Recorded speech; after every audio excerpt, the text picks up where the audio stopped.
Good morning students. TTC Jodhpur के ई lecture classes के क्रम में मैं Jitendra Jakhar, lecturer electronics, government polytechnic college Jhunjhunu, आपका पुनः स्वागत करता हूं। हम ईएल 207 विषय के फर्स्ट यूनिट नंबर सिस्टम के बारे में बात कर रहे थे और इसमें हम विभिन्न प्रकार के नंबर सिस्टम्स के कन्वर्जन के बारे में पढ़ रहे थे। पिछली कक्षाओं में हमने डेसिमल से बाइनरी, डेसिमल से ऑक्टल और डेसिमल से हेक्साडेसिमल में कन्वर्जन के उदाहरण पढ़े थे और उसके नियम को समझा था कि किस प्रकार से किसी भी डेसिमल संख्या को किसी दूसरे नंबर सिस्टम में कन्वर्ट करने के लिए हमें किन प्रक्रियाओं को अपनाना होता है।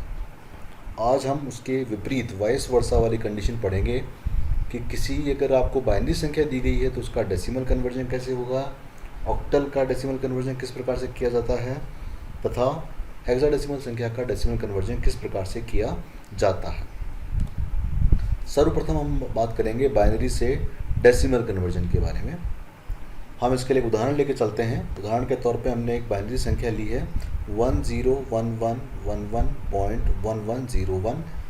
ये एक बाइनरी संख्या है और उसे हमें एक डेसिमल संख्या के अंदर परिवर्तित करना है। तो वही नियम ध्यान में रखना है कि पहले तो हम जो हमारा दशमलव से इधर वाला जो पार्ट है उसको कन्वर्ट करेंगे, तत्पश्चात हमारे भिन्न वाले भाग को कन्वर्ट करेंगे।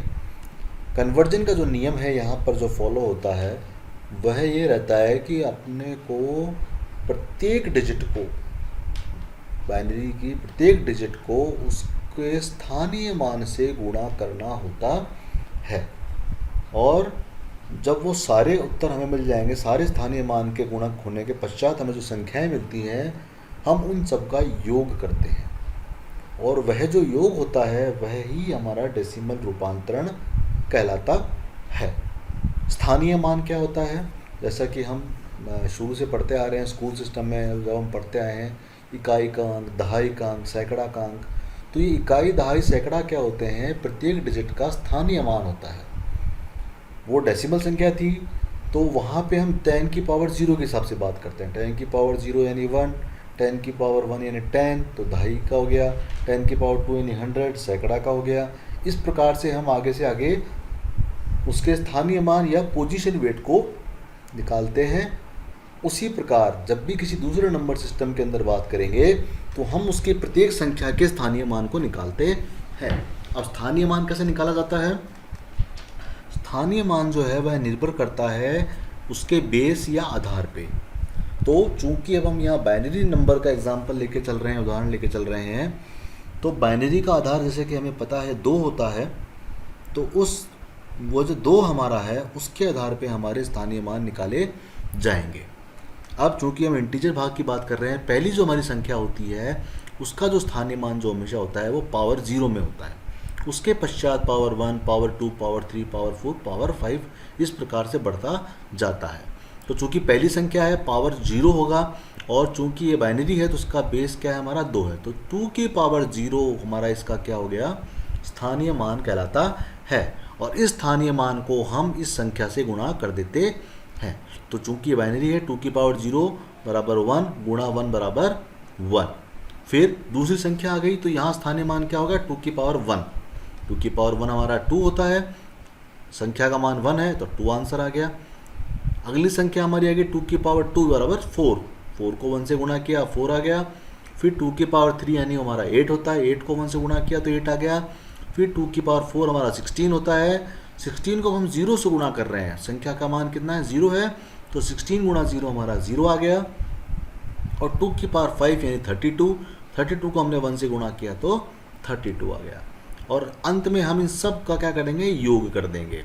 स्थानीय मान को गुणा करके इन सब का योग करने पर हमें डेसिमल संख्या प्राप्त हो जाती है। तो यहाँ हमारा योग कितना आया, 47। तो ये जो हमारा जो रियल इंटीजर पार्ट था 101111, इसका डेसिमल रूपांतरण हमारा 47 होता है। अब हम दशमलव के इधर की बात करेंगे। दशमलव के इस तरफ जो मान चलता है, दशमलव के दाईं तरफ का जो बात आप कर रहे हैं, पहले हमारी बाई तरफ की बात की थी हमने।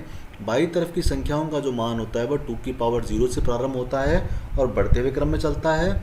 और दशमलव के दाईं तरफ की संख्याएं उनका जो मान होता है स्थानीय मान वो 2 की पावर -1 फिर -2 -3 -4 इस प्रकार से चलता है। तो पहली जो संख्या है उसका मान हमारा 2 की पावर -1 यानी 1/2 मतलब 0.5। चूंकि बाइनरी में 1 या 0 होगा तो 1 से गुणा किया तो वही संख्या आ गई। फिर 2 की पावर -2 यानी 1/4 यानी 0.25। 2 की पावर -3 माने 1/8। अब चूंकि इसका मान 0 से गुणा हो गया है, वैसे इसका मान होता है 0.125, तो ये संख्या चूंकि अपनी 0 से मल्टीप्लाई हो गई तो इसका उत्तर 0 आ गया। और उसके पश्चात वापस 1 है, 2 की पावर -4 से गुणा किया इसको 1/16, तो इसका मान हमारा आ गया 0.0625। और इन्हीं संख्याओं का सबका हम योग कर देंगे और योग के उपरांत हमें यहाँ प्राप्त हुआ है 0.8125। तो हमारा 0.1101 का डेसिमल रूपांतरण हमारा हो गया 0.8125।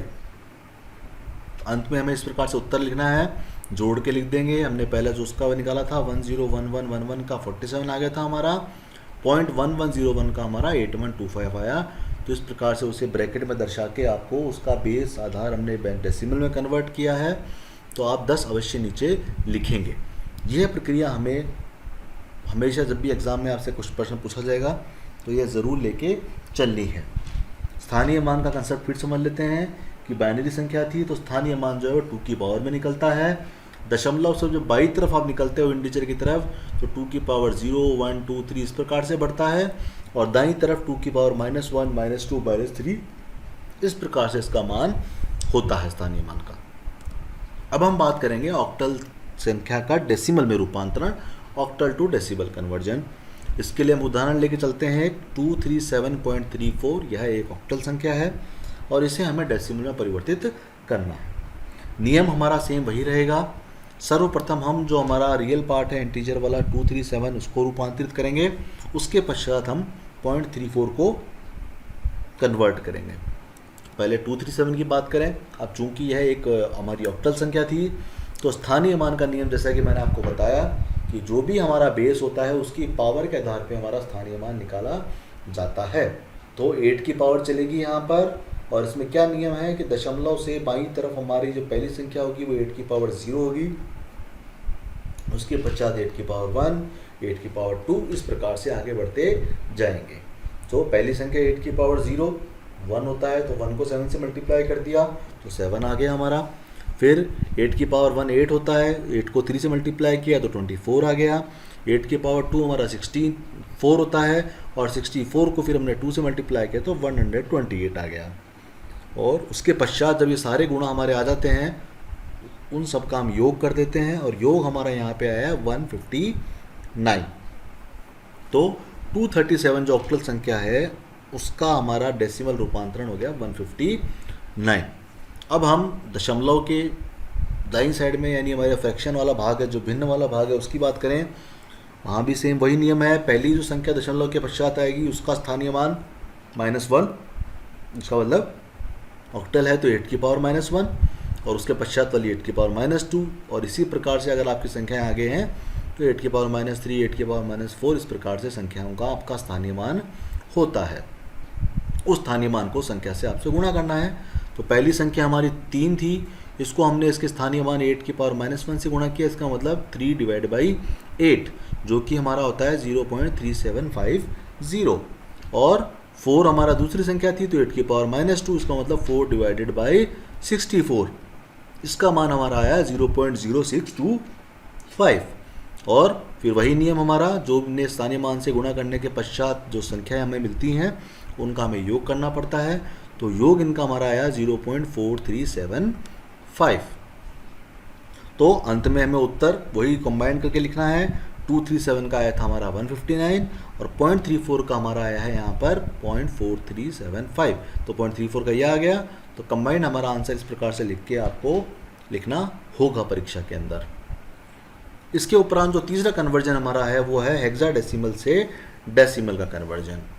तो इसी के लिए हमने उदाहरण लिया है एक हेक्साडेसिमल संख्या A3B.C8, और चूंकि इसमें लिख रखा है ब्रैकेट के नीचे 16, इसका मतलब यह है क्या एक हेक्साडेसिमल संख्या है।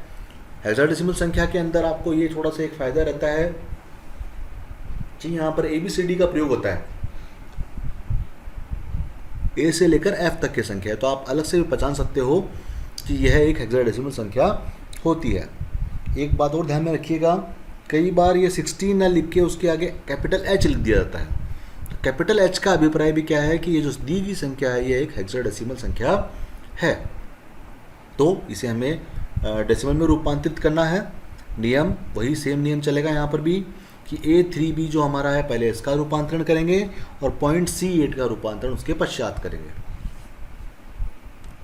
पहले हम A3B की बात करें, सेम उसी प्रकार से इनका स्थानीय मान, चूंकि इनका आधार बेस जो हमारा है वो 16 है, तो 16 की पावर चलेगी। पहली संख्या के लिए 16 की पावर 0, दूसरे के लिए 16 की पावर 1, तीसरे के लिए 16 की पावर 2, और इसी प्रकार से अगर और संख्याएं भी दी गई होती हैं तो 16 की पावर आगे बढ़ती जाएंगी। अब चूँकि 16 की पावर 0 1 होता है और B का मतलब हमारा 11 है, A का मतलब 10 और B का मतलब 11, तो 11 को 1 से मल्टीप्लाई किया तो 11 आ गया है।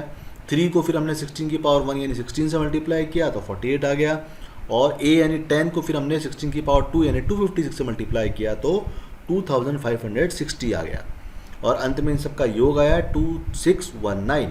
तो ये हमारा जो A3B जो था हेक्साडेसिमल संख्या, इसका जो हमारा डेसिमल रूपांतरण है वो है 2619। अब हम बात करते हैं भिन्न वाले भाग की। तो भिन्न वाले भाग में भी सेम वही नियम है कि दशमलव के पश्चात की जो पहली संख्या होगी उसका स्थानीय मान 16 की पावर -1, दूसरी संख्या का 16 की पावर -2, और इसी प्रकार से 16 की पावर माइनस में आगे बढ़ती जाती है। तो पहली संख्या हमारी यहाँ पे C है, C का मतलब होता है 12, तो 12 को 16 की पावर -1 से मल्टीप्लाई किया तो 12 डिवाइडेड बाय 16 जो हमारा होता है वो होता है 0.75, और 8 को हमने 16 की पावर -2 से किया, मतलब 8 को हमने डिवाइड किया है 256 से, और इसका जो हमारा मान आता है वह आता है 0.03125, और वापस इनका योग किया हमने तो इनका योग हमारा आया 0.78125। तो इस प्रकार से जब हमने इसका निकाला वैल्यू तो क्या आई, A3B.C8 का जो हमारा कन्वर्जन आया डेसिमल में वह हमें प्राप्त होता है 2619.78125। तो ये बात आपको अवश्य ध्यान रखनी है, जब भी आप प्रश्न करें दोनों को अलग अलग करें, पहले हमारे वास्तविक भाग का फिर भिन्न वाले भाग का, और तत्पश्चात अंत में आपको उत्तर हमेशा कंबाइंड करके ज़रूर लिखना है ताकि एग्जामिनर जब देखे तो उसे स्पष्ट रूप से उसका उत्तर मिल पाए। ऐसा नहीं कि आपने दोनों के अलग अलग करके और छोड़ दिया है, यह उत्तर आपका ज़रूर सही है लेकिन यह प्रक्रिया अधूरी कही जाएगी। तो आप हमेशा ध्यान रखिए ताकि टीचर जो एग्जामिनर कॉपी चेक कर रहा है उसके समक्ष ये जाए कि आपको यह ज्ञान है इस चीज़ का कि किस प्रकार से आपने किया है।